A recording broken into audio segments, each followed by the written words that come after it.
Salam əziz, məni dinləyən izləyicilər, xoş gördük bir daha. Mən bugünkü söhbətimizdə bu kəndlərə və bu cür bu yerlərdə yaşayan insanlara belə bir söhbət edərdim.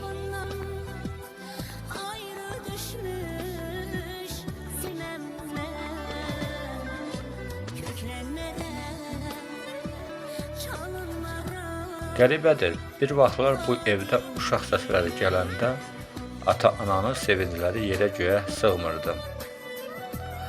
Amma indi ev sanki səs-küydən üstümə doğru gəlir. Deyirəm, görəsən bizim valideynlərimiz də mi bu hadisəni yaşayıb?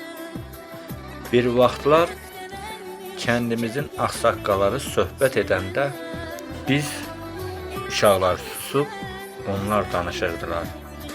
Susqun halda diqqətlə nə danışıqlarına həm də şirin-şirin qulaq asırdıq. Amma çox təəssüflər olsun.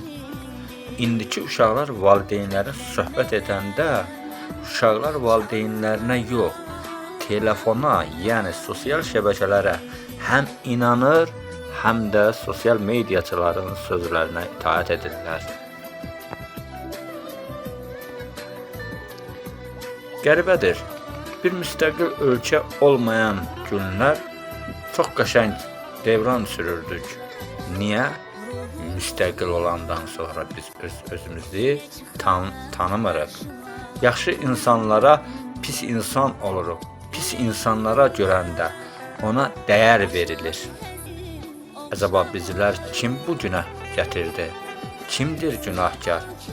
Arada deyirəm, ilahi biz də bir gün ayır, biz də bir xoş gün görək. Xalqımız azad xoş günlər yaşasın. Boşalan kəndlərimizin vətəndaşları geri qayıtsın. Geri qayıtsın deyəndə, əziz dostlar, bir məsələ yadıma düşdü. Deyirəm, ilahi biz deyəndə boşalan kəndlər geri qayıtsın.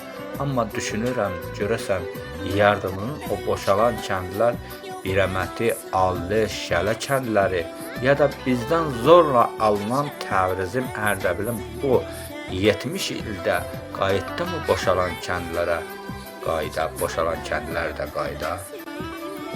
Bəzrəva, Musalı, Heçara bunlar kimlərin günahına yazar? Deməli, biz hər zaman daimi yox, köçərik bu dünyada.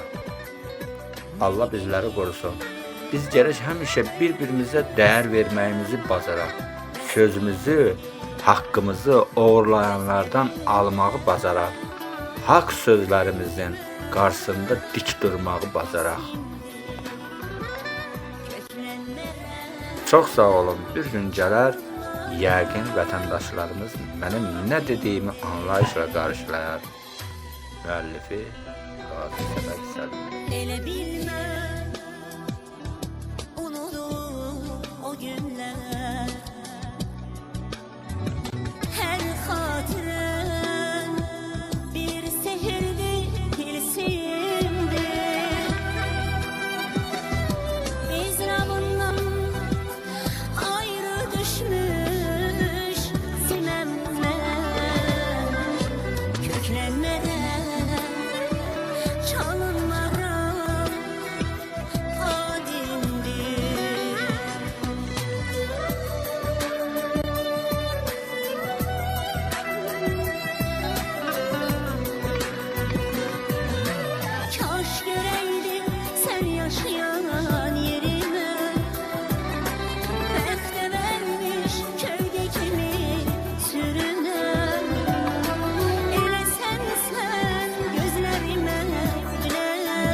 akşam